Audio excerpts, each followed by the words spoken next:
So here are 8 tips that I believe can help you address Black Superwoman Syndrome or Strong Black Woman Syndrome and burn that hate, honey.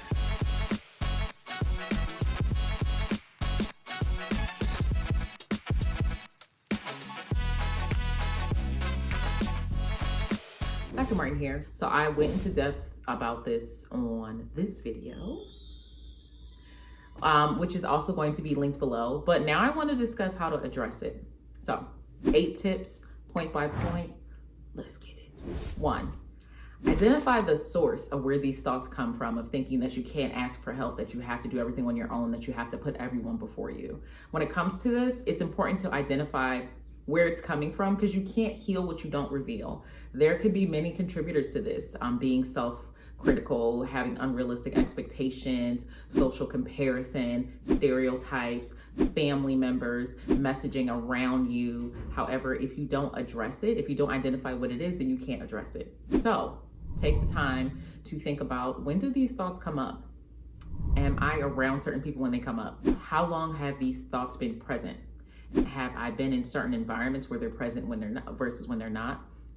Have I always felt this way, going back to childhood, teenage years? And what happened around that time when these thoughts popped up in the first place, right? Once you begin to break down the who's, the what's, the whens, then you can really take the time and the effort to be like, okay, so this is how I'm going to attack this. This is how I'm going to knock that down. Take this cape off and burn it piece by piece by piece. 2, a lot of times when it comes to Black Superwoman Syndrome, we are also being self-critical. When you are having difficulty being self-critical and comparing yourself to others, it can also be helpful to identify your strengths, identify your opportunities for growth. Turn those ills into lessons, honey. From an objective point of view, you can do this from the support of a friend that you trust, from a family member that you trust, through therapy. However, if you are consistently feeling like you're not doing enough, if you are consistently feeling like you need to go farther, if you are consistently feeling like your rest needs to take a back seat, those are all also signs of just being critical and not really being open and honest and practicing gratitude about your strengths in the first place. So write those down. Address them. Discuss what exactly you bring to the table. And if you have things that you want to grow on, if you have things you want to improve, that is understandable. Those are opportunities. Those don't have to be things that you berate yourself for, degrade yourself for, say that you have to do more about. They can just be things that you identify as places that you can go in the future. 3, another aspect that contributes to Black Superwoman Syndrome staying all the time is just not having any kind of gratitude for yourself. Another way to approach this aspect of being self-critical is to make a gratitude journal. Sometimes we forget about how amazing we are, the fantastic things that we bring to the table. So in addition to identifying strengths and identifying opportunities that you want to do in the future, it may also be helpful to practice gratitude by writing a journal. It doesn't have to be like ridiculously huge things. Oh, like, I created a cure for this life-altering disease. Okay, yeah, all right. Kudos to you. That could be amazing. It could also be that I make myself laugh today. I am happy about who I am. I may not be exactly where I want to be, but I am farther than I was yesterday. I am a good parent. I am a good person. I can do a twist out like nobody's business. I can do a bust down like you just won't even know who you looking at before and after. I have a great character. I have values. I have integrity. People like being around me. I like being around me, right? You can go from aspects of like things you bring to your career, but you can also break it down to things that you're grateful for in every other realm: home, work, school, just being in this body, in this spirit. And writing those things down and coming back to them can be really helpful, actually. Sometimes when I'm talking about gratitude journals and things that you're grateful for, previously I've worked with patients and we use popsicle sticks because I really just love the Dollar Tree, love Dollar Store, and you can really come up with therapeutic skills all the time. We would put things on popsicle sticks, things that they're grateful for, put them in a cup, and every single time when we were having what we deemed as like stinking thinking, or we were having a really tough moment, being happy for ourselves, or even coming up with an affirmation, I would say grab a popsicle stick and ruminate on that. So Another thing that can be incredibly helpful. Another thing that contributes to the aspect of Black Superwoman Syndrome and feeling like you have to do everything is your lack of realistic expectations. Now this let me know if you want a video about like where Black Superwoman Syndrome comes from, because the aspect of having unrealistic expectations is really like a hallmark of it. It's embedded in supremacy and racism, and feeling like in order to combat stereotypes, we have to go 10 times harder than anyone else goes in this world, which is unfair, right? And it's unrealistic. And it puts stuff on us that we never put on that we shouldn't have put on ourselves in the first place when it comes to unrealistic expectations. But one aspect of that is feeling like we have to achieve specific goals at certain dates. Like I have to have this career by 30. I have to have this career by 40. I have to buy this by 25. And that is like really ambiguous, because there's really the person who makes your finish line is you. So coming up with these tasks that you're like, you have to get done by this date, you really just stressing yourself out. Also, when it comes to particularly discussing just the impact of having a specific goal, like career-wise, I actually find that it can be significantly more helpful to come up with a mission rather than a specific career. Because say you apply for that job and then you don't get that job, and then you feel like you have let every single person down, because that's what happens most of the time. You feel like if you got everybody on your shoulders, you're Superwoman, so you could take everybody with you. And if you don't get that job, you let everyone down.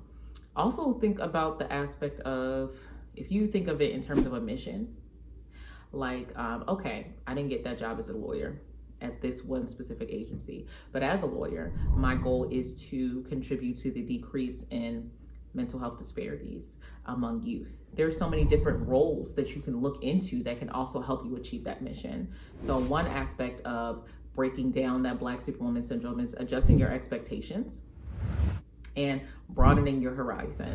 Most of the time, I think it's actually more helpful to identify values that you want to live according to, having a value-driven life, and a mission that you want to achieve while you're on this earth. And that can also open up the guidelines for you for so much, in terms of feeling like you missed the mark or feeling like you're letting everyone down. Because another hallmark of Black Superwoman Syndrome, like I talked about in a previous video, is feeling like you have to sacrifice your well-being for that of someone else. And if you're trying to achieve this unattainable goal that you put on yourself or that someone else put on yourself, you're going to have a significant amount of stress.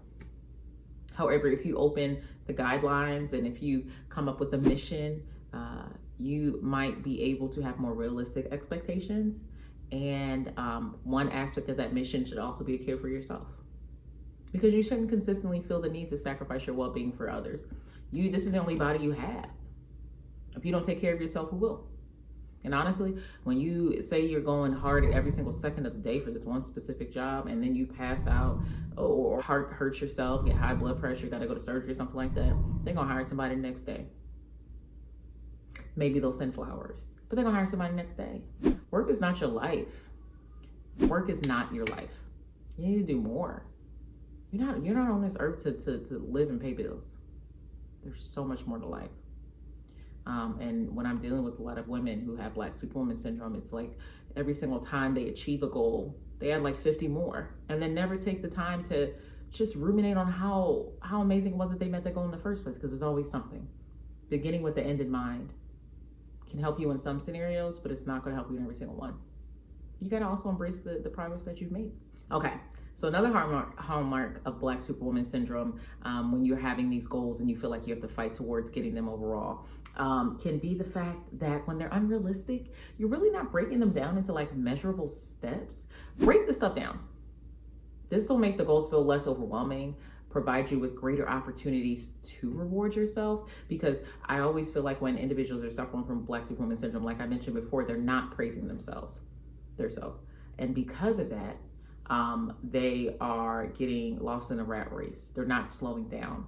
They're going too fast. They're sacrificing themselves. They feel like they're not deserving of rest. They feel like they have to earn rest, right? All of these things are false. And most of the time it's because you're going to a specific goal and you may not even know exactly how to get there or what made that goal important to you. So when it comes down to something, it can also be helpful to break it down in measurable steps, because when you do that, instead of deciding that the goal is the finish line is it, you can also think, I got like 20 steps before I make it that finish line. And I'm going to reward myself every single time. And I'm going to praise myself every single time I make that next step. And I'm going to rest every single time I make that step. And I'm going to take care of myself every single time I make that step because I'm grateful for it. I'm grateful for it.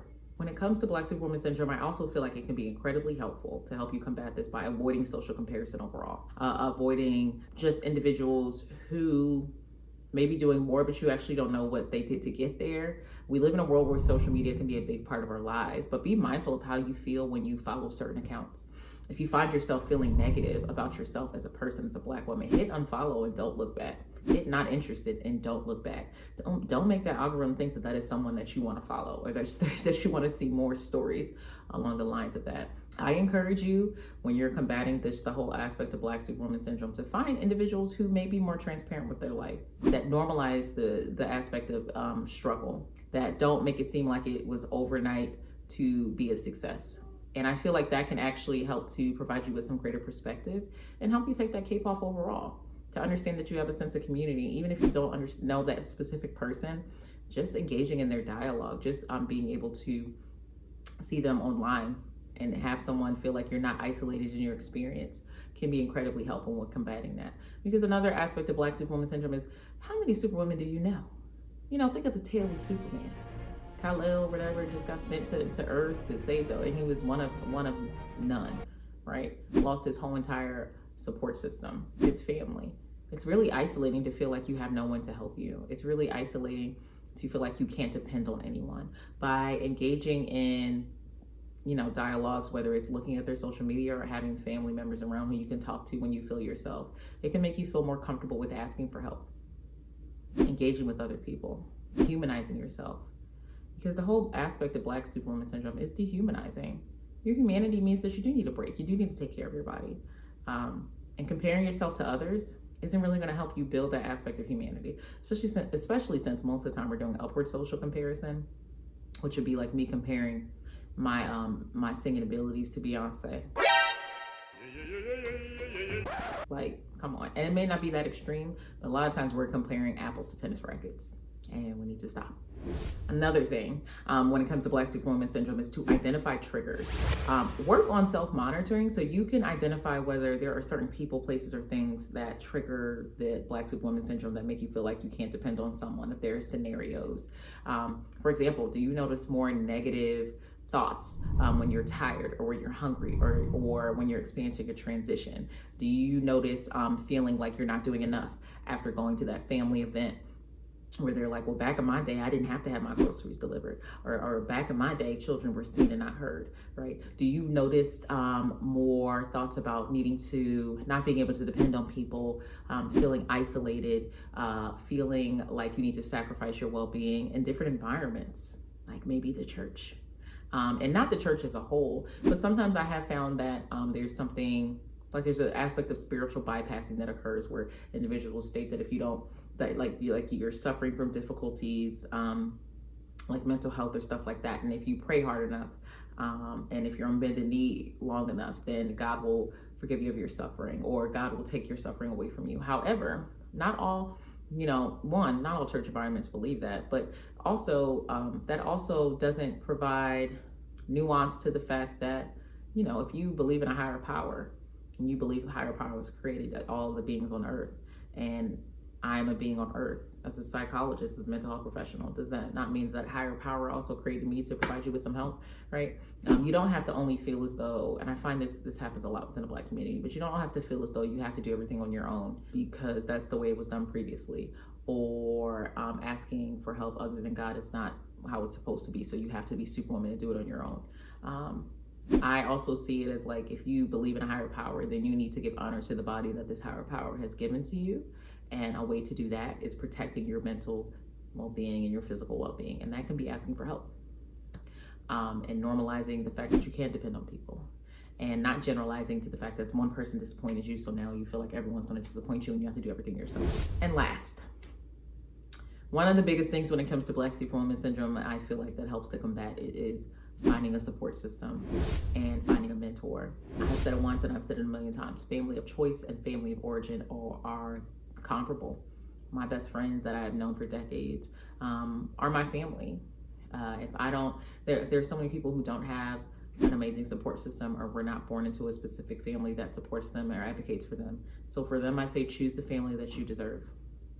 It can be hard to have realistic expectations when you don't have an accurate barometer to measure by. It can be hard to feel comfortable asking for help when everyone around you is saying that you should be doing more.